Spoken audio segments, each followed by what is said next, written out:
Hello student, good morning. आज मैं प्रियम sir आपको कैपेसिटर से रिलेटेड जो थ्योरी आपने पढ़ी थी उसकी कुछ न्यूमेरिकल्स बता रहा हूँ। मैंने आपको बताया था कि कैपेसिटर्स का आपस में कम्बिनेशन कैसे बनता है। दो प्रकार के कम्बिनेशन बनते हैं, पैरेलल कम्बिनेशन और सीरीज कम्बिनेशन। पैरेलल कम्बिनेशन में क्या होता है, मैंने बताया था कि जो कैपेसिटर होते हैं उनके एक प्लेट बैटरी के एक टर्मिनल से कनेक्ट होते हैं और दूसरा जो प्लेट होता है वो बैटरी के सेकेंड टर्मिनल से कनेक्टेड होते हैं। तो that is the parallel combination. और सीरीज कम्बिनेशन में क्या होता है, हर एक बैटरी का जो कैपेसिटर का एक दूसरे से लिंक होता है। इसका एक प्लेट, इसका दूसरा प्लेट दूसरे वाले के पहले प्लेट से, इसका दूसरा प्लेट तीसरे वाले के पहले प्लेट से, ऐसे करके इंटर कनेक्टेड होते हैं और फिर वो जाकर बैटरी से कनेक्ट हो जाते हैं और वो हो जाता है आपका सीरीज कम्बिनेशन।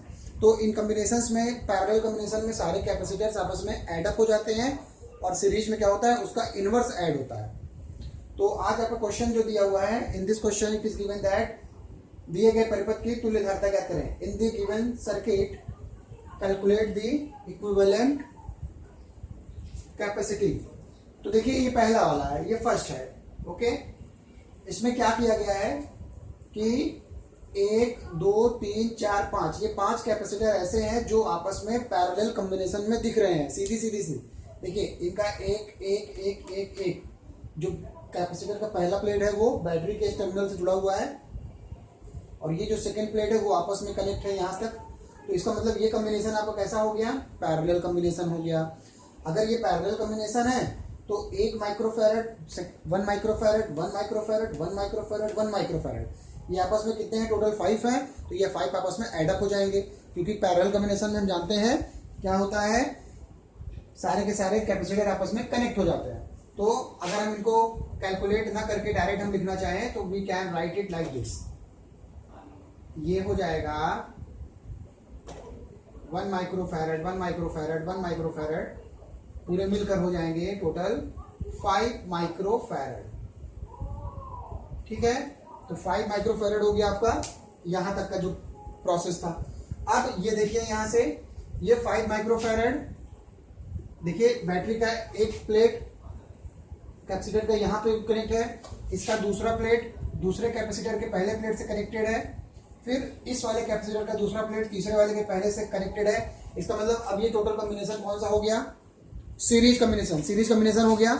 अगर सीरीज कॉम्बिनेशन हो गया तो हम अब इसका वैल्यू निकाल सकते हैं। सीरीज कॉम्बिनेशन के लिए हम मान लेते हैं कि इक्विवेलेंट सर्किट जो कैपेसिटर होगा वो C डैश, ये हो जाएगा 1/5 plus 1/1 plus 1/1, 5 1 5 plus 5 11/5 1/C dash. It means C dash is equal to हो जाएगा 5/11 माइक्रोफैरड। इसका मतलब जो कॉम्बिनेशन है उस कॉम्बिनेशन की जो वैल्यू आएगी 5/11 माइक्रोफैरड। तो ये हो जाएगा आपका पहले सीरीज के लिए। ठीक, कोई दिक्कत तो नहीं है, अगर दिक्कत होगी तो मुझसे पूछिएगा। Okay, now in the second question ध्यान से देखिए।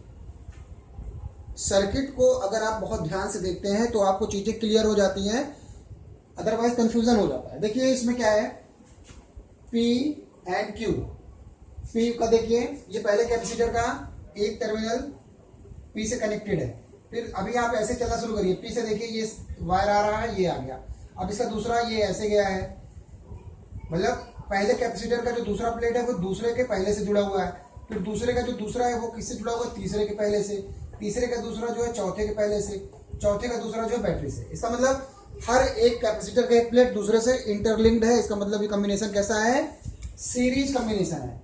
अगर ये सीरीज कॉम्बिनेशन है तो इसकी वैल्यू अगर हम मान लेते हैं C डैश, तो ये हो जाएगा 1/C plus 1/C plus 1/C plus 1/C, 1 2 3 4 4/C। It means C dash is equal to हो जाएगा C/4, जो भी है। अगर माइक्रोफैरड है तो माइक्रोफैरड, अगर फैरड है तो आप फैरड लिख सकते हैं। ठीक है, तो ये हो गया question number second. Third question को देखिए, third question is very interesting. Third question में क्या करना है, हमें दिखाना है कि इस सर्किट की इक्विवेलेंट कैपेसिटी निकालनी है। अब हमको ध्यान देना है कि कॉम्बिनेशन क्या है, पहले कॉम्बिनेशन को हम समझ लें। How do we explain. देखिए ये वाला, देखिए पहले आप बैटरी का पी टर्मिनल देखिए, पी टर्मिनल से देखिए कि कौन सा कैपेसिटर का प्लेट कनेक्टेड है।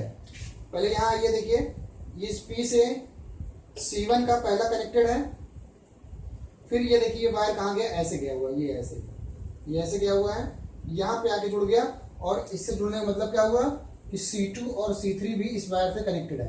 तो ये जो बैटरी का पी टर्मिनल है उससे कौन, C1 की पहली प्लेट, C2 और C3 की एक प्लेट कनेक्टेड है। बचा देखिए दूसरी प्लेट C1 की कहां से जा रही है, ऐसे जा रही है ये, और C1 और C2 इससे जुड़ा हुआ है और C3 जुड़ा हुआ है। इसका मतलब हम ये कह सकते हैं कि हर एक कैपेसिटर का पहला प्लेट P से जुड़ा है और दूसरा प्लेट Q से जुड़ा है। अगर ऐसा है तो ये कॉम्बिनेशन कैसा हो गया, समांतर संयोजन हो गया, पैरेलल कॉम्बिनेशन हो गया।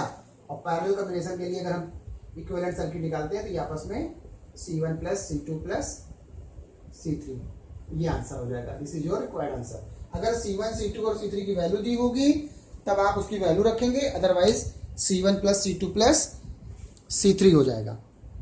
ठीक है, तो भैया बहनों इसी प्रकार से आपको और न्यूमेरिकल मिलेंगे।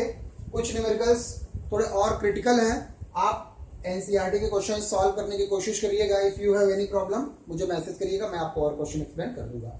ठीक है, थैंक यू।